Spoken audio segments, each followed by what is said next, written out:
미국발 주요 이슈를 키워드와 관련 검색어를 통해서 살펴보겠습니다. 어제장에 미국의 은행주들에 대한 악재가 많이 전해졌었는데 오늘 다시 한번 개별 이슈가 한 가지 불거졌습니다. 바로 첫 번째 키워드 모건 스탠리와 관련한 소식인데요. 구조조정이 예상된다는 소식입니다.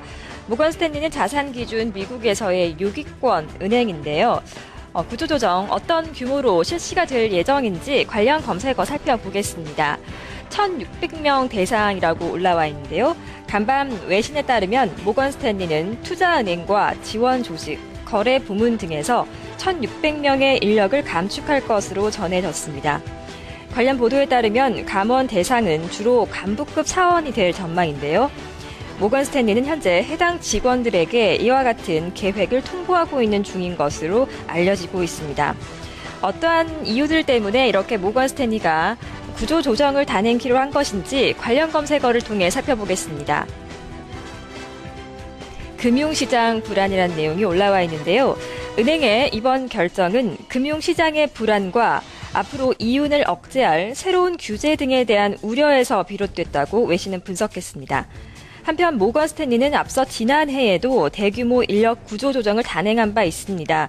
지난 2011년 12월에 1,600명을 구조 조정할 것이라고 밝힌 후 지난해 9월까지 인력 감축과 사업 부문 매각을 통해 약 4,200명을 감원한 바 있습니다.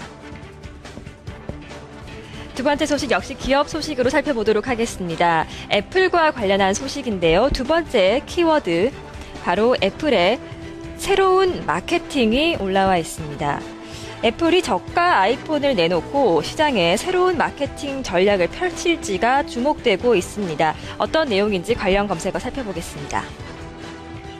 저가 아이폰 공약 하나라고 올라와 있는데요. 외신에 따르면 애플이 이르면 올해 말에 저가 아이폰을 출시할 가능성이 있습니다. 저가 아이폰은 본체를 열 가소성 플라스틱인 폴리카보네이트를 사용하고 구형 아이폰 모델의 부품을 재활용하는 방안이 검토되고 있는 것으로 알려졌습니다. 애플이 이렇게 저가 아이폰을 출시하게 된 배경은 구글이 저가형 스마트폰을 내놓아 시장 점유율이 높아졌기 때문으로 풀이되고 있습니다. 그리고 최근 삼성전자가 미국 내에서의 스마트폰 점유율을 확대하고 있는 것 또한 이러한 선택의 배경이 됐을 것으로 분석됩니다. 자, 다음 관련 검색어 살펴보겠습니다. 역시 시장 점유율 확대가 목표로 제시가 되고 있습니다. 애플은 실제 지난 2009년부터 시장 점유율을 높이기 위해 저가 아이폰을 검토해 왔습니다. 지난 2010년 중반 아이폰 4를 발표하기에 앞서서 뒷면과 측면을 값싼 재질로 만든 저가 아이폰 디자인을 완성했던 것으로 알려지기도 했는데요. 하지만 당시 일부 경영진이 저가 아이폰이 자칫 제조 공정을 복잡하게 만들 우려가 있다고 문제를 제기하면서 잠정 보류된 바 있습니다. 앞으로 결과적으로 어떤 좀 선택이 나올지 추가적인 내용을 잘 예의주시할 필요가 있어 보입니다. 세 번째 키워드 이어서 살펴보도록 하겠습니다.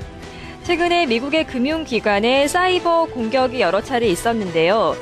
이러한 것과 관련해서 이란 쪽의 소행이다라는 분석이 나왔는데요. 외신을 통해 보도가 됐습니다.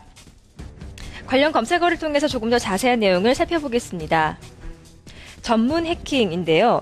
외신에 따르면 컴퓨터 전문가들은 최근에 금융기관을 겨냥한 사이버 공격이 아마추어의 수준을 뛰어넘는 것으로 일반적인 해커와는 다르다면서 이렇게 밝혔습니다. 사이버 공격은 미국의 대형 은행들에 수차례 발생돼 온라인 사이트 속도가 느려지거나 그동안 완전히 멈추기도 했습니다. 하지만 최근의 공격은 개인들이 할 수 있는 차원을 넘었고 그 배후에는 이란이 있을 것이라는 분석이 보도됐습니다. 다음 관련 검색어 살펴보겠습니다. 이란 같은 경우는 경제 제재 조치에 대한 보복으로 이 같은 선택을 했다라고 이제 보도가 나오고 있는데요. 소식통에 따르면 미국이 이란에 가한 경제 제재 조치와 사이버 공격에 보복하는 차원에서 이 같은 사이버 테러를 한 것으로 보도되고 있습니다. 한편 그간 사이버 공격을 당한 금융기관 살펴보면 뱅크 오브 아메리카, 그리고 시티그룹, 웰스파고, HSBC, US뱅코프 등이 꼽히고 있습니다. 미국에서 전해진 주요 이슈를 키워드와 관련 검색어를 통해 살펴봤습니다. 네, 미국 시장 움직인 재료들 키워드를 통해 살펴봤습니다. 네, 저희는 잠시 후에 2부에서 돌아오겠습니다.